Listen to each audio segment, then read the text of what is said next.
We didn't do too good again. We had to make an extra pit stop like some of the other people, but we also didn't have the best pace.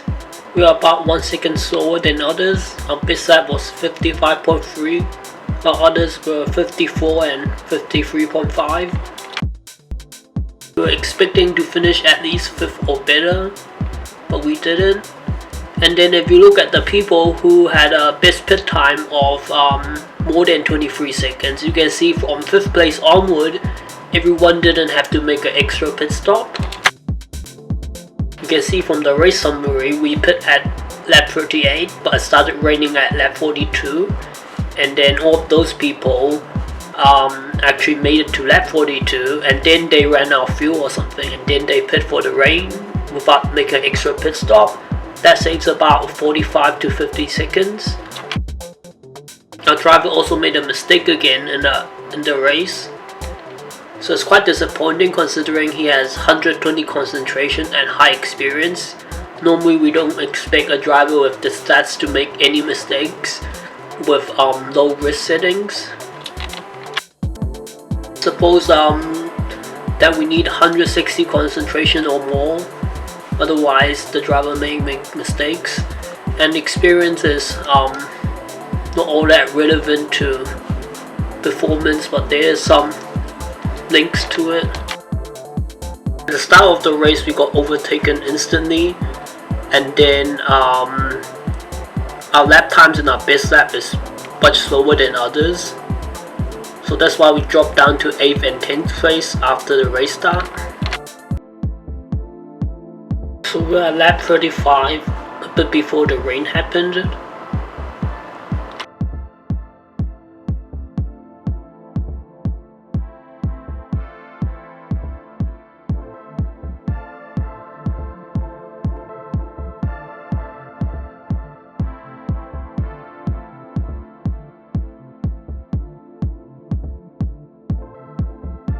You can see that Thomas had pitted right on the lap where they changed from no rain to rain, and he was lucky to not need the extra pit stop.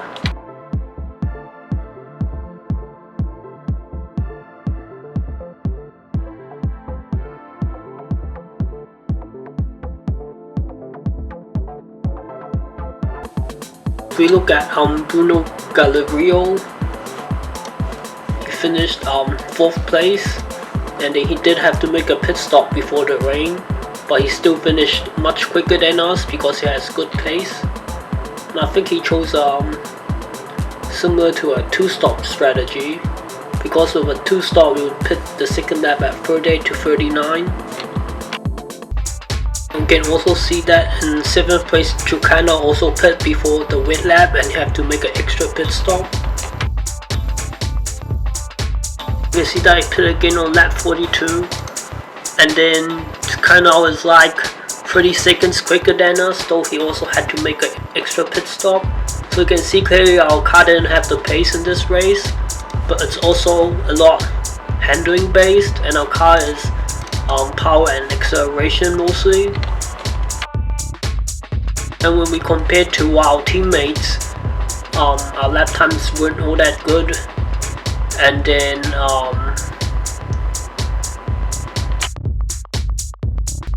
we're 20 seconds slower than our teammates. You can see that Thomas upgraded his car a lot, that's why he was able to win this race. But after the race, our car is still the fastest because we have testing points that took effect. You can see the qualifying times for this race. And we can see during the race, Thomas had the fastest car, and we expect all of the people with 2 bars of car performance to actually be near 3 bars, otherwise they shouldn't be all that fast, so everyone has a similar car performance.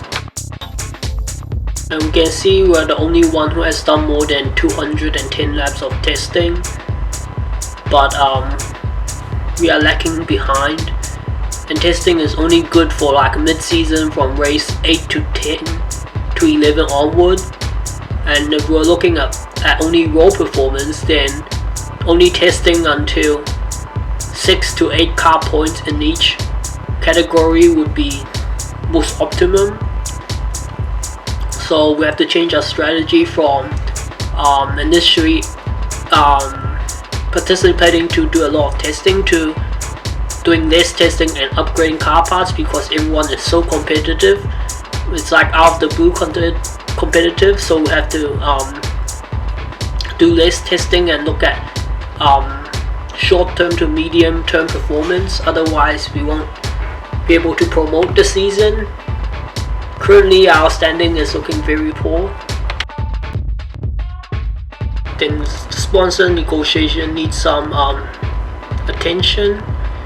We've already have a nose and engine cover sponsor.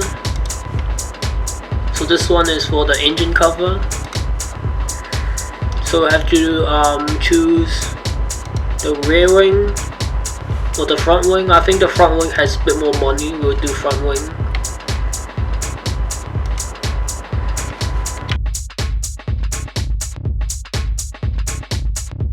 And we still have 5 races left for this unidirect sponsor, but we're only 43% in our sponsors negotiation. And we've already done 5 races. So we're a bit behind in the negotiations. So after this run is out, we won't be able to instantly have a replacement sponsor. And then we have to train our driver again to make sure he can have some good performance, but also lacking behind on money. So I think we wanted to do motivation training because he already has the concentration. And then if we do the sports psychologist, that's going to increase the motivation.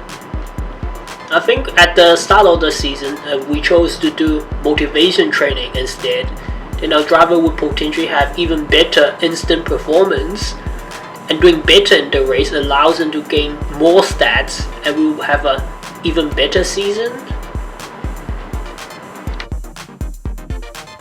But the other thinking was aggressiveness is very helpful for the driver to push harder, and you gain a lot of time if he doesn't make any mistakes in the race, but he is making mistakes, so the aggressiveness training didn't give us much gains. It actually hurt our performance. The initial thinking is that we can try a few new things and things that may not work, but then it seems like we don't have much time, and we have to have like a balance with a medium to low risk taking for race 1.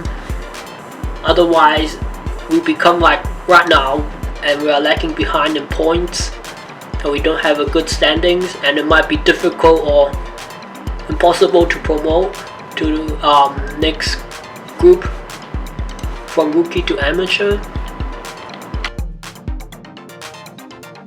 We can see that our facilities downgraded from level 20 to 19 because of 5 races later. And then we are not going to upgrade it again because it doesn't make any sense and it's so expensive. And then you can see our staff motivation was 20 and now it dropped to 14 because we're doing poorly. I'm surprised that our driver gained any motivation at all because we finished 8th and we have the fastest car. So 26 motivation is already a lot considering we are doing so poorly in the past few races.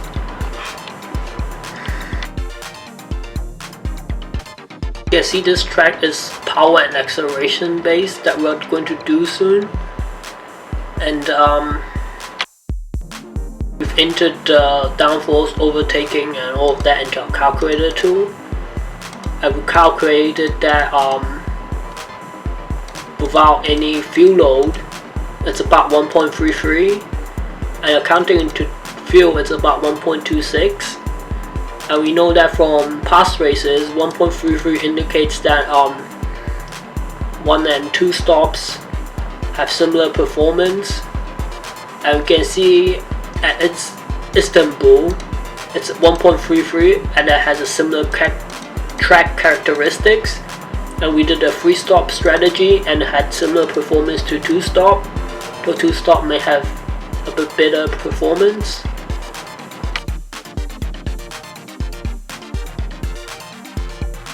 And we can see at the start of the race at Singapore it's 1.77, but we did a 1-stop strategy, that's why we finished so poorly.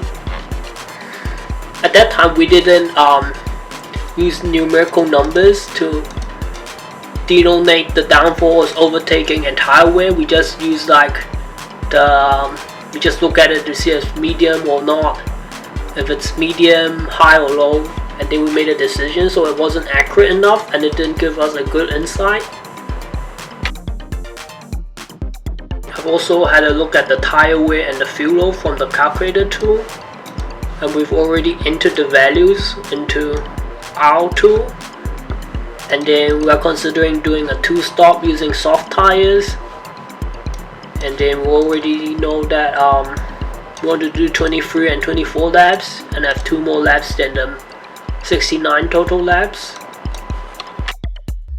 We also entered the car wear into our calculator tool, but we can see that we only have about 130 to 150 laps of car wear remaining on some parts. So that means if we do testing this race, next race we would potentially need to change majority if not all of the car parts, and then we don't have enough money because it takes about $50 million or so to change the engine and gearbox with some other parts. And we know that if we downgrade to level 1 on our rear wing, we can make this race without changing the part.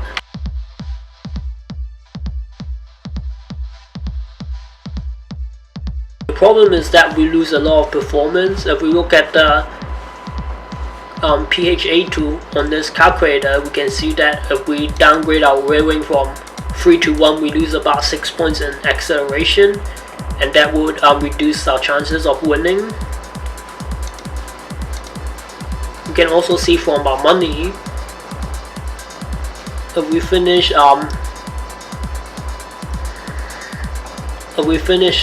14th, we get 6.6 million, and if we finish 9th, we get 7.1 million. So we gain about 500,000 to 1 million if we finish a bit better in the race. So even if we downgrade our wing to save money, we may not be making that much money, because if you take a look at like 50% of 2 million, it's only about 800,000. So it doesn't really make sense to save on parts right now, because finishing better in the race gives us more money, and also qualifying better gets us good money. If we qualify 3rd, we get 400,000, and 1st we get 500. This time we didn't get 1st place qualification because he made a 1-second error in Q1, so he lost out on $100,000. We're going to upgrade the rear wing and the front wing so we can have a good car and finish good in this race. You can see that after Montreal, this race, next race will also be handling base. So if we downgraded our rear wing, then we wouldn't do good next race and we'll lose money. So upgrading our rear wing this race will allow us to do better in the next 2 races, and that would make up for the cost of the rear wing. And we also gain a lot of points in the standings if we're able to actually win. Because we changed our front and rear wing, the weight in the race would be different. We also have to enter that into our calculator tool for our car setup.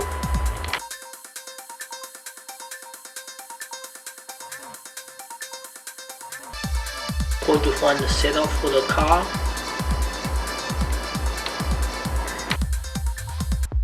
Enter the setup values, and we're going to another lap.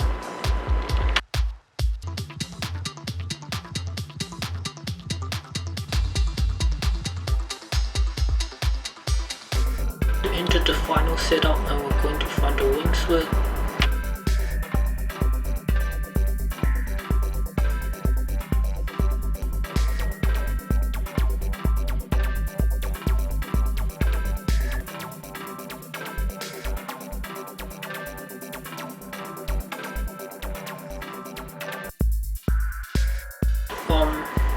We went from 60, we got 0.98, then we went to minus 120, we got 0.943. The middle is minus 90, so we're going to try minus 100 wing split.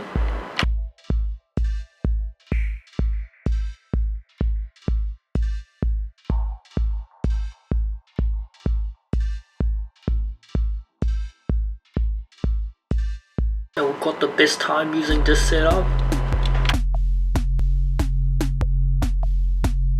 Going to do Q1.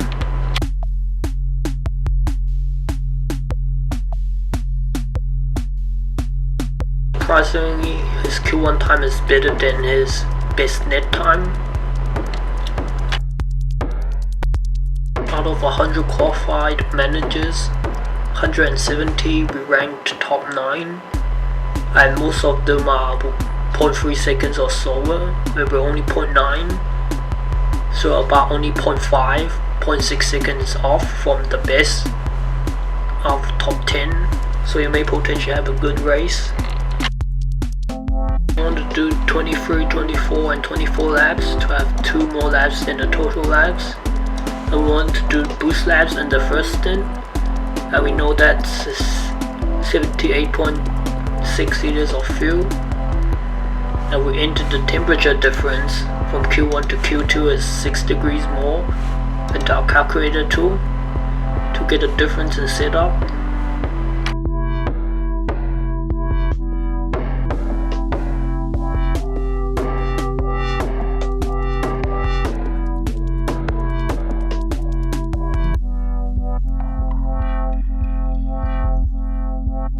And we can see that our Q2 time is 1.7 seconds off from the fastest manager, and our overall time is only 2.5 seconds off, so that seems very good, and we potentially can expect to have a good race. You can see most of the managers are about 0.9 seconds or slower compared to the fastest one in Q2, and we're 1.8 seconds slower, so we're about only 1 second slower than majority of the top people in top 10 in Q2. Also stopped using the average race temperature from the calculator tool because most of the time is within the first 2 stints, from 30 minutes to 60 minutes, so we can look at only the T1 and T2, and we can see the average temperature of the first 60 minutes is 15. And the difference from Q1 to the race temperature will be 6. We've entered the race setup from our calculator tool and also the fuel load required, and we increased our overtaking and defend risk from last race because it was a mixed rain and dry race. This is only a dry race, and we set the boost laps on 3 laps and lap 28.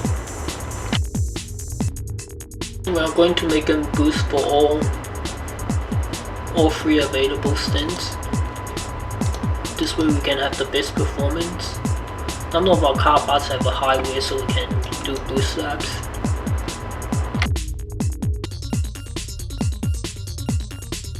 We're going to keep his low starting risk to prevent an accident at the start and during our race, since we won't gain all that much time from having a higher risk. You can also see that the overtaking is easy, and only if the overtaking is high, then we might have to consider a higher starting risk. because the odds are still quite low that we have an accident at the start, and the higher starting risk will allow us to have a better position by holding up other people that are potentially faster.